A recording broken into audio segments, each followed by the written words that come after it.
Hello everyone, I hope you are doing well. तो आपका स्वागत है फिर से प्रूडेंस आईएएस चैनल में।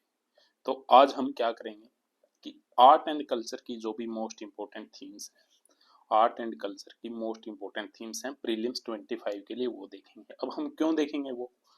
क्योंकि art and culture is very vast subject, तो it is very difficult to handle whole subject. And एक बुक है आर्ट एंड कल्चर की, वो पूरी पढ़नी, जैसे नितिन सिंघानिया सर की बुक है, तो वो पढ़नी भी कोई आसान चीज नहीं है, और उसके बाद उसको रिटेन रखना। तो इसलिए हमने हर टॉपिक की, हर एक सब्जेक्ट की प्रायोरिटी वाइज वीडियो बनाई है, जो कि आपको मिलेगी हमारे यूट्यूब चैनल पे। तो उसी सीरीज में हम ये एक वीडियो लेके आए हैं, आर्ट एंड कल्चर की मोस्ट इम्पोर्टेंट थीम्स। ये थीम्स हमें पता कैसे चली? हमने लास्ट 10 ईयर के जो प्रीवियस ईयर क्वेश्चन है, प्रीवियस ईयर क्वेश्चन 2024 से लेकर 2014 तक के आसपास हमने एनालाइज किए बड़े अच्छे से। उसके बाद जहां सबसे ज्यादा क्वेश्चन जिस टॉपिक से आए हैं वो फर्स्ट थीम है, उसके बाद वो सेकंड थीम है, जहां उससे थोड़े से कम आए हैं। तो हमने रेशियो देखा है।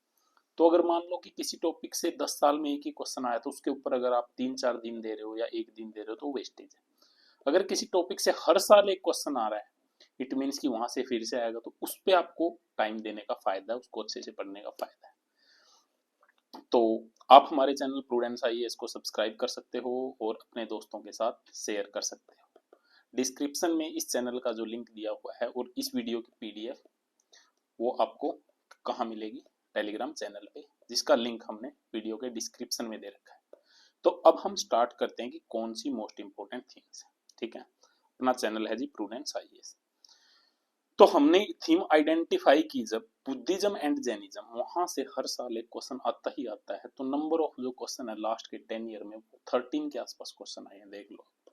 13 क्वेश्चन कोई कम नहीं होते, यानी कि हर साल एक या एक से ज्यादा, ठीक है, 1.3 समथिंग समथिंग, मतलब एक या दो ऐसे ऐसे क्वेश्चन आए हैं। तो यानी यहाँ से क्वेश्चन आते ही आते हैं। उसके बाद sir and ma'am second theme है अपनी लिटरेचर, वहां से 12 क्वेश्चन आए हैं। इंपॉर्टेंट प्लेसेज, वहां से 7 क्वेश्चन आए हैं। आर्किटेक्चर, वहां से 6 क्वेश्चन आए हैं। उसके बाद है जी ये मिक्स, मैं इसको मिसलेनियस बोलूंगा, ठीक है। वहां से 25 क्वेश्चन आए हैं, लेकिन ना इसका इनपुट आउटपुट रेशियो बहुत कम रहता है। जैसे मिसलेनियस मैंने बोला है, तो ये मैं बताऊंगा क्या होता है। इसमें से 16 आए हैं, फिलोसफी से एक क्वेश्चन आया, डांस से 2 क्वेश्चन आए, म्यूजिक से 2 क्वेश्चन आए, पेंटिंग से 4 क्वेश्चन आए, ठीक है।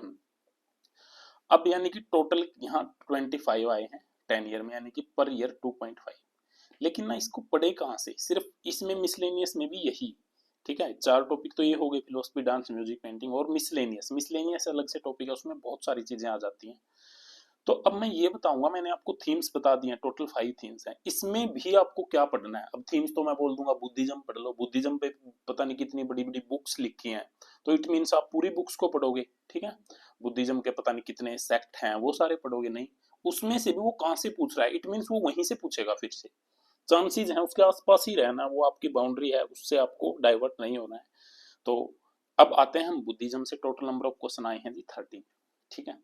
तो किंगडम जो एसोसिएटेड थे लाइफ ऑफ बुद्धा, बुद्धा से, जैसे कि बुद्धा का जन्म कहाँ हुआ था, बुद्धा की डेथ कहाँ हुई, कुशीनारा में, ठीक है।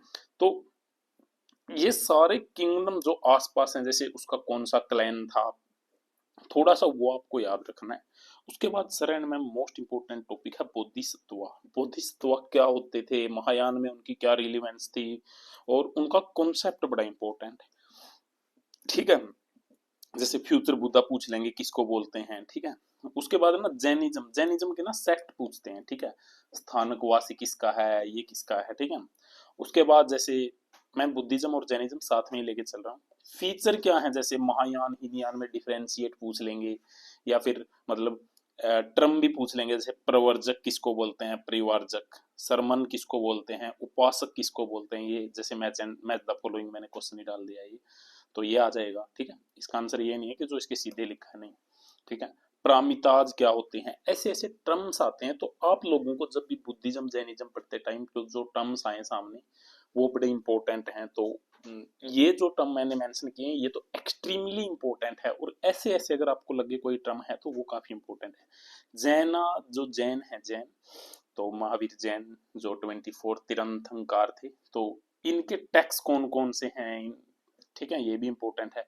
जैसे कई बार ये पूछ लेते हैं कि आर्य देवा जैन स्कॉलर था, दिगनागा बुद्धिस्ट स्कॉलर था, नाथ मुनि क्या था, वैष्णव स्कॉलर था। ठीक है, इनको बताओ, मैच करो। ठीक है, क्या थे, क्या ये सही है? तो यानी कि ना, ये काफी मतलब अनप्रिडिक्टेड क्वेश्चन है। ऐसे ऐसे क्वेश्चन में हमें इलिमिनेशन लगाना होता है। क्या लगाना होता है? इलिमिनेशन। ठीक है, तो आप वो लगा सकते हो। लेकिन फिर भी अगर थोड़ा सा दिखे तो जैसे देवा, दिगनागा, दिग, दिग्निकाय है। ठीक है, आप थोड़ा सा सोच सकते हो माइंड में। तो आपको ये चीजें करनी है। अब हमारा ये जो बुद्धिज्म और जैनिज्म में, आई होप आप लोगों को पता चल गया होगा कि कौन सी चीजें इंपॉर्टेंट है और कौन सी अनइम्पोर्टेंट है। नेक्स्ट है जी अपना आर्किटेक्चर। आर्किटेक्चर में टोटल नंबर ऑफ क्वेश्चन होते हैं 6, जो कि 10 साल में आए, यानी कि हर 2 साल में एक क्वेश्चन आ रहा है आर्किटेक्चर से। जैसे Lingaraj temple at Bhubaneswar, rock cut temple Elephanta, ये जो भी है Dhauli, rock cut monuments Mahabalipuram, वर्ना इमेज ऑफ उदयगिरी। ठीक है, अजंता और महाबलीपुरम हिस्टोरिकल प्लेसेस, इनके बारे में काफी ज्यादा पूछता है। अजंता, एलोरा, ठीक है, तो ये सारी चीजें।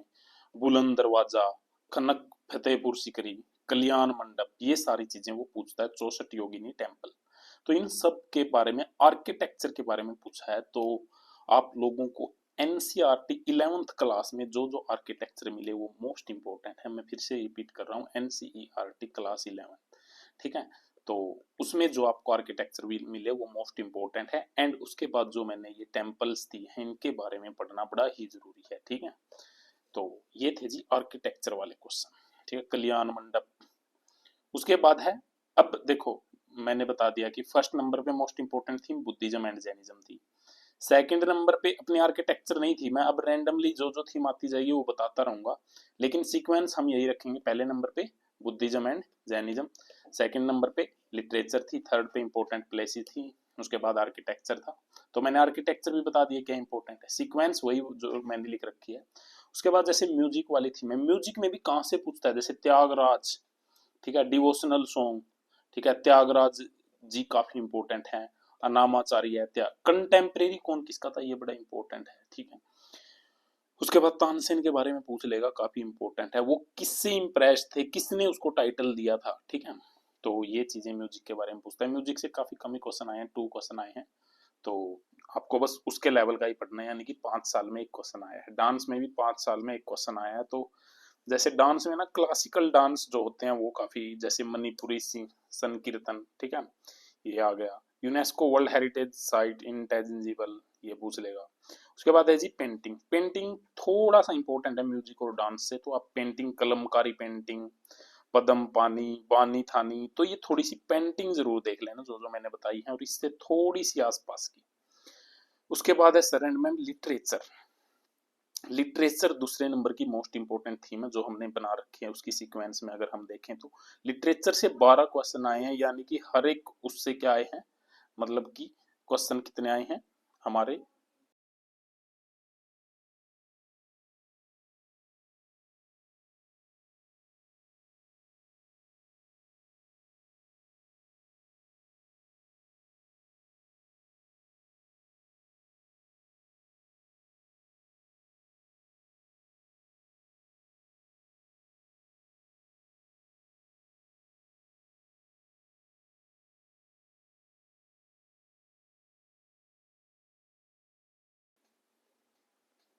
Sorry guys. तो अभी लिटरेचर में 12 क्वेश्चन आए हैं, यानी 12 क्वेश्चन। हर एक साल में एक क्वेश्चन तो आता ही आता है, 2 भी हो सकते हैं। इसमें क्या पूछ सकता है वो, क्लासिकल लैंग्वेज का स्टेटस, क्रोनोलॉजी पूछ सकता है, वो डायनेस्टिक की हिस्ट्री पूछ सकता है। ठीक है, तो ये सारी चीजें, पाणिनि किससे एसोसिएटेड थे काफी, अमर सिम्हा, कालिदास, इन सब के लिटरेचर, इन्होंने किसके बारे में, किसके टाइम पे थे, इन्होंने लिखा क्या क्या, ये सारी चीजें इंपॉर्टेंट हैं। भावभूति हुई, ठीक है, भावभूति हुए, ठीक है, योगा वशिष्ठ हुए, संगम लिटरेचर भी काफी इंपॉर्टेंट है, वट्टाक्रिटुल, ठीक है। उसके बाद कौन सी बुक के इंपॉर्टेंट, सारी बुक्स नहीं याद रखनी है पुरानी, जैसे बिल्हन ने कौन सी लिखी थी, नागार्जुन ने कौन सी लिखी थी, सोमदेव सूरी ने, भाषा ने क्या लिखा था। तो ये सारी चीजें इंपॉर्टेंट है लिटरेचर में। इसके अलावा आपको ज्यादा डीप नहीं जाना है। उसके बाद है जी थर्ड नंबर की ये थीम थी, इंपॉर्टेंट साइट एंड, तो साइट पूछ लेगा, सन टेम्पल कहाँ का फेमस है, स्टेट में कौन सा फेस्टिवल कहाँ का फेमस है। तो ये ज्यादा देखो इनपुट आउटपुट इनका होता नहीं, बस इतना ही देख लेना। ठीक है। तो हम भी ये सब जो जो फेमस प्लेस हैं जो मैंने यहाँ पे मेंशन किए हैं, आप उन्हीं के बारे में थोड़ा सा देख सकते हो। उसके बाद मिसलेनियस का तो इनपुट आउटपुट बहुत कम होता है। जियोग्राफिकल जीआई स्टेटस पूछ लेगा, ठीक है। उसके बाद क्राफ्ट हेरिटेज पूछ लेगा, उसके बाद सेंट फ्रांसिस जेवियर के बारे में पूछ लेगा, ये सारी चीजें वो हल्बी हो कोई ये पूछ लेगा। समर ओलंपिक ये तो पता नहीं कहाँ से उठा लाया था क्वेश्चन वो, ठीक है। तो ये सारी चीजें आप लोगों को करनी है। अब मैं बड़ी इंपॉर्टेंट बातें आप लोगों को कुछ बता रहा हूँ, वो ध्यान रखना है। देखो जो आर्ट एंड कल्चर है वो काफी वास्ट सब्जेक्ट है, ठीक है, काफी वास्ट सब्जेक्ट है। तो उस वास्टनेस को कम करने के लिए ही मैंने ये थीम बताई है। थीम में भी मैंने आपको मिनी थीम बताई है, मिनी थीम, ठीक है। तो आप लोगों का बस फोकस एरिया वही होना चाहिए, बाकी पे आप लोगों को बहुत कम ना के बराबर फोकस करना है। अब मैं इसका आपको सोर्स बता देता हूँ। सोर्स इसके लिए 11th क्लास की जो एनसीईआरटी है वो रहेगी, और जो नितिन सिंघानिया की जो बुक है वो रहेगी। नितिन सिंघानिया की बुक एंड 11th क्लास की एनसीईआरटी। अब नितिन सिंघानिया की बुक पूरी नहीं पढ़नी है आप लोगों को, जो मैंने थीम बताई है बस यही चैप्टर पढ़ने हैं, अदरवाइज इसमें पता नहीं क्या क्या आ जाएगा, ठीक है। सिर्फ थीम्स वाले चैप्टर ही पढ़ने हैं, बाकी चैप्टर छोड़ देने हैं, फिर ये आपके लिए बड़ी इजी हो जाएगी। बस फर्स्ट और सेकंड चैप्टर शायद इसके थोड़े से बड़े हैं, बाकी तो बड़े ही इजी हैं, ठीक है। और 11th क्लास की एनसीईआरटी से जैसे आर्किटेक्चर है, टेम्पल वगैरह अच्छे से बना रखे हैं, तो वो देख लेना। उसके लास्ट में ग्लोसरी भी है, वो भी आप देख सकते हो। तो ये सोर्सेज रहेंगे, इसके अलावा आप लोगों को कुछ नहीं पढ़ना है। तो ये सारी चीजें आप लोगों को करनी है। तो इस तरह से आप लोगों ने मेरी वीडियो को अच्छे से देखा और मुझे सुना, उसके लिए आपका बड़ा ही मैं तहे दिल से धन्यवाद करता हूँ। आप हमारे चैनल को सब्सक्राइब कर सकते हैं और शेयर कर सकते हैं अगर आपको हमारी वीडियो अच्छी लग रही है तो। Thank you guys, thanks a lot.